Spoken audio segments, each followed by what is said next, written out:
कैसे भारत ने लाहौर पर कब्जा किया था।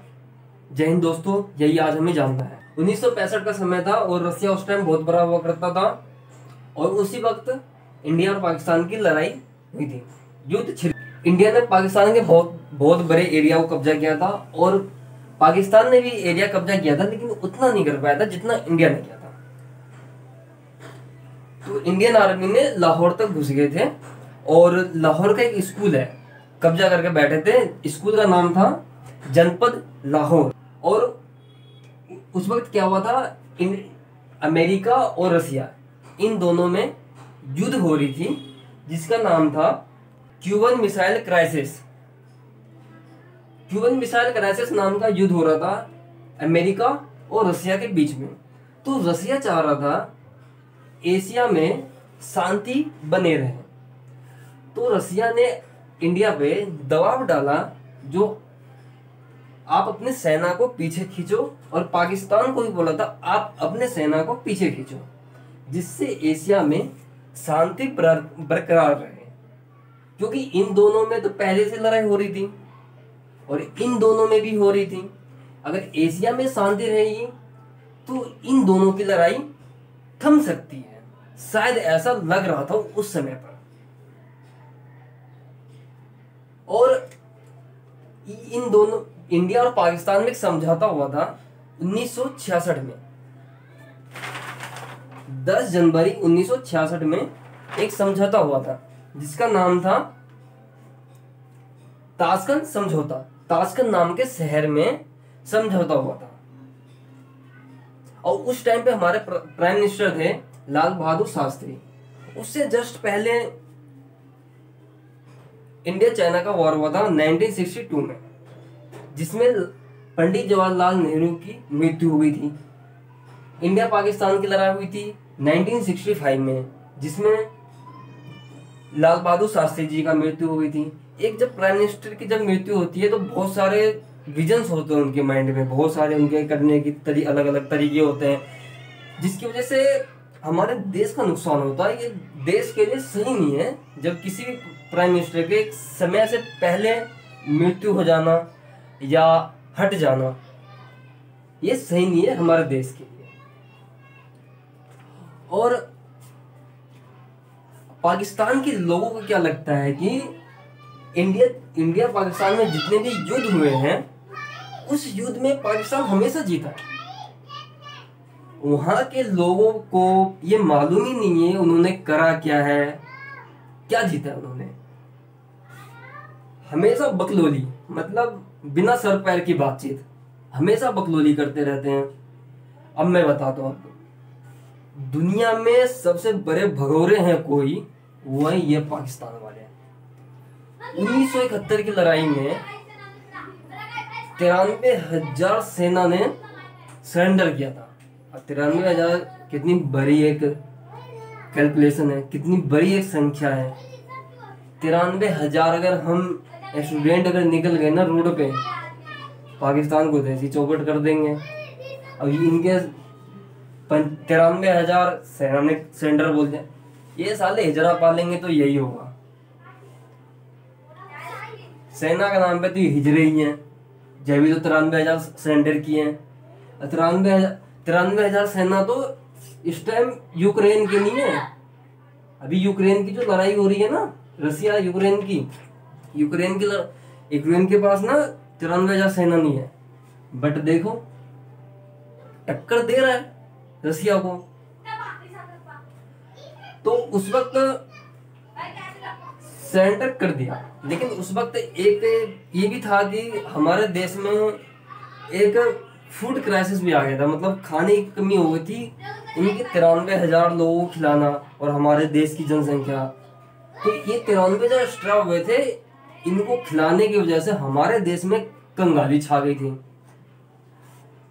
अगर हमारे हाथ में आया होता तो 93,000 के बीच में तो 93 रोटी फेंक देता, जिसको मिला खाओ, जिसको नहीं मिला वो मरो।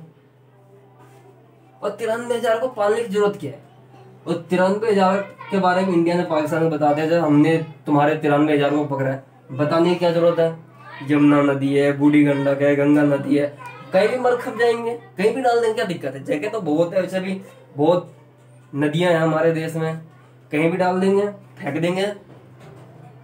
और इस वक्त एक हम काम कर सकते थे, क्या था कि पाकिस्तान ने जो 1948 में देश आजाद होने के जस्ट बाद 1948 में जो 30% जो ये पीओके कब्जा किया था ना, हम उसको छुड़वा सकते थे 93,000 फौज के बदले में। लेकिन उस वक्त एक दिक्कत था, अमेरिका पाकिस्तान का साथ देता था, अमेरिका आ जाता युद्ध में। तो उस वक्त 1965 में हमारे पास था ही क्या? हमारे आर्मी के पास सही से बूट नहीं हुआ करते थे, कपड़े के बूट पहन के वो लड़ाई लड़ा करते थे। 62 की लड़ाई चाइना के साथ वो कपड़े वाले जूते से लड़े थे।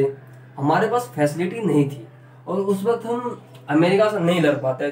खैर अब हमारे पास परमाणु बम हो गए 1998 में, तो हमसे अब प्यार से बात करते हैं। नहीं तो उस वक्त ये चाह रहा था कब का इसको खा जाए हम लोगों को। 1971 में पाकिस्तान ने एक बार बोला था अमेरिका को परमाणु बम मारने के लिए, वो परमाणु बम लेके आ गया था भारत पे मारने के लिए। ये बड़े दोगले इंसान है, इन पे तो कभी भरोसा ही नहीं करना चाहिए। उस टाइम पाकिस्तान के चक्कर में इंडिया को परमाणु बम मारने आया था 7वां बेरा लेके, 7th फ्लीट। और आज पाकिस्तान को ये लोग देखना नहीं चाहते। ये बरसाती मेंढक हैं, बदलते रहते हैं। उसके बाद ताशकंद समझौता के बाद जब लाल बहादुर शास्त्री जी का जब मृत्यु हो गई थी, उसके बाद जो है इंदिरा गांधी जी आई थी सत्ता में।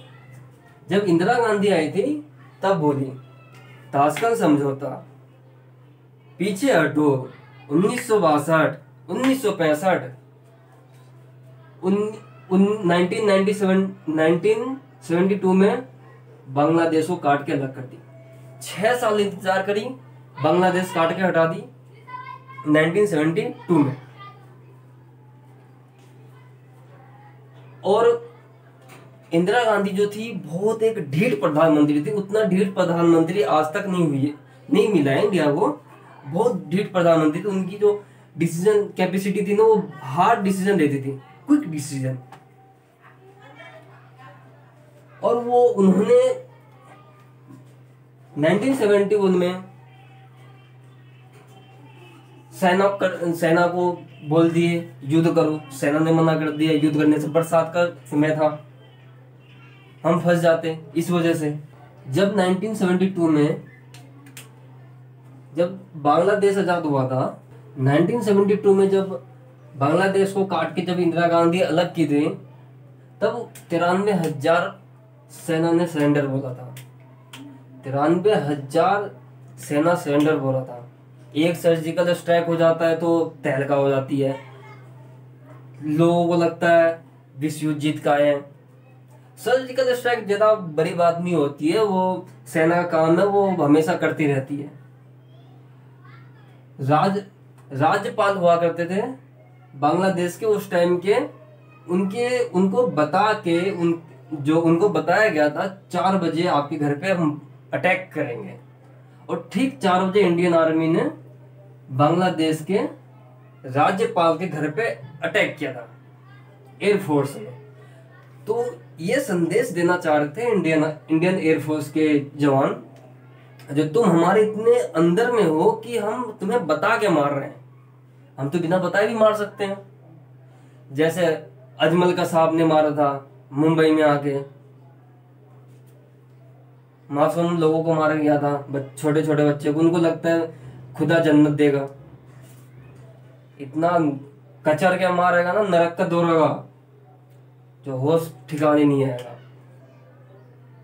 जैसे ये भारत पाकिस्तान का सीमा है, यहाँ पे ये कश्मीर से भी घुस सकता है, राजस्थान से भी घुस सकता है, इधर गुजरात से भी घुस सकता है। तो वो हमेशा कश्मीर से घुसेगा। अगर यहाँ पे कोई मराएगा तो ये सब चिल्लाएंगे फलाना मरा फलाना मरा। तो इसलिए ये लोग यहीं से घुसते हैं प्रॉब्लम क्रिएट करने के लिए। और इनका दिक्कत यह है कि ये लोग पाकिस्तानी लोग चाहते हैं इंडिया में एक खास एक धर्म को एक टारगेट करते हैं। जैसे ये लोग जो अटैक करते हैं, इनका एक मकसद है एक धर्म को चौपट करना, किसी एक धर्म के लोगों को नीचा दिखाना। जैसे कोई आतंकवादी है, उनको मारना है किसी को, तो बंदूक चलाएंगे तो खुद की सेफ्टी रख के चलाएंगे, बुलेट प्रूफ जैकेट पहनेंगे, बेस्ट हेलमेट लगाएंगे जिससे सर में गोली ना लगे। ये पहनते क्या है, नमाज पढ़ने वाली टोपी पहनेंगे, कुर्ता पैजामा पहनेंगे, ये एक धर्म को टारगेट करते हैं। अब ये लोग चाहते हैं यहाँ के जो 20 करोड़ मुस्लिम हैं इनका जीना हराम करना, लेकिन खास कोई फर्क नहीं पड़ता है इन कुत्तों की वजह से हमारे देश के मुसलमानों को, क्योंकि पढ़े लिखे इंसान है, सारे के सारे वेल एजुकेटेड हैं। बस इंडिया में फर्क पड़ता है बस चुनाव के समय में। अब ये यहाँ से घुसेंगे, अल्लाह अकबर करके मारना शुरू करेंगे। अब इनकी मेंटेलिटी समझे आप, ये एक किस मेंटल पे है ये, मतलब किस तरीके से ये कर रहे हैं। अगर इनको मारना ही है तो अपना नारा लगाएंगे, ये धार्मिक नारा लगाते हैं। जैसे हमारे इंडियन आर्मी नारा लगाती है जोश बढ़ाने के लिए कि भारत माता की जय, तो ये भी बोलेंगे ना नाजायज पाकिस्तान की जय। तो ये नहीं बोलेंगे, ये एक धर्म को टारगेट करते हैं। तो जय हिंद दोस्तों, यहीं पर हम अपना वीडियो समाप्त करते हैं।